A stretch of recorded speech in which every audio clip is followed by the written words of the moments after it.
नित नया शगुफा, नित नई बहस, ध्यान भटकाव आंदोलन भारतीय जनता पार्टी चलाती रहती है। गांधी स्मृति दर्शन संस्था ने एक नया अंक छापा है, सांस्कृतिक मंत्रालय ने एक नया शगुफा छोड़ा है।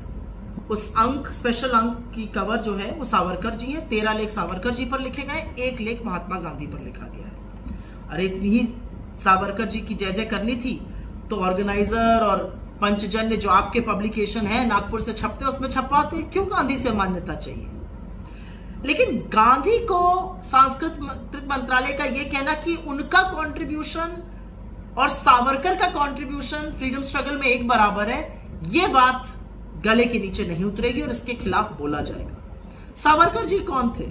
1910 में जेल गए, 1911 से माफीनामा लिखना शुरू कर दिया। 11 में लिखा, 13 में लिखा, 14 में लिखा, 18 में लिखा, 20 में लिखा, लगातार लिखते रहे। मुझे छोड़ दीजिए, मैं स्वतंत्रता संग्राम से कोई वास्ता नहीं रखूंगा। और ये सच था, उन्होंने कोई वास्ता नहीं रखा। चाहे क्विट इंडिया मूवमेंट हो, चाहे दांडी मार्च हो, चाहे नॉन कोऑपरेशन मूवमेंट हो, उन्होंने किसी भी आजादी के आंदोलन में भाग नहीं लिया। इनफैक्ट 1924 से 1937 तक अंग्रेजों के रत्नागिरी महल में रहे, जीवन पर्यंत अंग्रेजों की पेंशन ली, 60 रुपए मासिक पेंशन, तब बड़ी रकम होती थी। लेकिन सावरकर ने और भी बहुत कुछ किया। सावरकर ने जिन्ना से पहले टू नेशन थ्योरी की बात करी थी 1937 में, 1940 में जिन्ना ने करी थी। तो देश को विभाजित करने की पहली कवायद सावरकर ने करी थी। सावरकर भारत माता को माता नहीं कहते थे, इतने पितृ सत्ता से भरे हुए थे कि हमेशा पितृभूमि कहते थे, मातृभूमि नहीं कहते थे। सावरकर ने तो कभी दलितों के हक की बात नहीं करी। उनका वर्ण व्यवस्था में, उनका जात में काफी यकीन था, बहुत आस्था थी। तो सावरकर महानायक कैसे हुए? सावरकर तो माफी मांगते थे। इस देश के किसी भी और आजादी के योद्धा का नाम बता दीजिए जिसने माफी मांगी हो अंग्रेजों से, चाहे वो महात्मा गांधी हो, नेहरू हो, सरदार पटेल हो, भगत सिंह हो। हंसते हंसते फांसी के फंदे को चूम गए।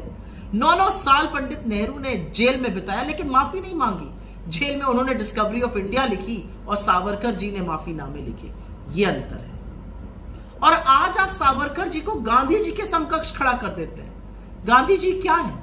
गांधी जी आज एक विचार है, एक मूल्य है। आइंस्टाइन ने जिनके लिए कहा कि एक ऐसा हाड़ मास का शख्स इस दुनिया में आया था, आने वाली पीढ़ियां ये विश्वास नहीं कर सकेंगी। गांधी सिद्धांत है। और क्यों है?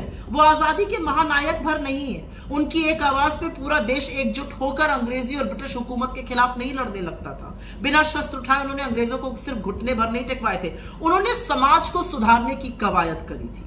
वो शोषित, दलित, वंचितों की आवाज बने। उन्होंने छुआछूत के खिलाफ आवाज उठाई। उन्होंने सबको एक साथ लेकर चलकर इस देश को एकजुट रखने की कवायद करी। गांधी ने महिलाओं के हक की बात करी, उनको डिसीजन मेकिंग में लाने की बात करी। गांधी ने स्वाधीनता की बात करी। गांधी के बराबर आप कैसे किसी को खड़ा कर सकते हैं? राष्ट्रपिता, बापू, महात्मा, ये जो संबोधन है ये गांधी जी को उन लोगों ने दिए जिनके उनके साथ बहुत बार वैचारिक असहमति रहती थी। ये उनकी महानता है। उन्होंने सिर्फ इस देश की पीढ़ी दर पीढ़ी को प्रेरित नहीं किया, स्वतंत्रता संग्राम आंदोलन को प्रेरित नहीं किया, उन्होंने नेल्सन मंडेला को अफ्रीका में और मार्टिन लूथर किंग जूनियर को अमेरिका में प्रेरित किया कि वो अन्याय के खिलाफ अहिंसा पूर्वक तरीकों से लड़ सके। तो कोई बात तो रही होगी ऐसे शख्स में। और बात तो थी, क्योंकि जब गांधी को अब शब्द इस देश में कहे जाते हैं तो मोदी जी और उनके भक्तों का मुंह बंद हो जाता है। लेकिन उन्हीं मोदी जी को इस देश के बाहर जाकर गांधी पर लेक्चर भी सुनना पड़ता है और गांधी की प्रतिमा के आगे नतमस्तक भी होना पड़ता है, क्योंकि मान्यता और पहचान तो गांधी से ही मिलेगी।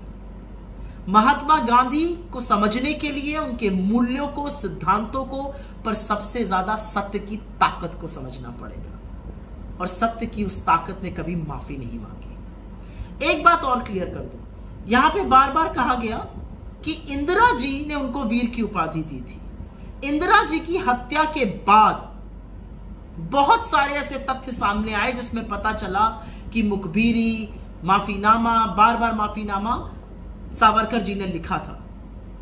तो भ्रांति फैलाने से बेटर है आजादी के आंदोलन को तो बख्श दीजिए, गांधी को गांधी बने रहने दीजिए, क्योंकि गांधी इस देश की आत्मा है।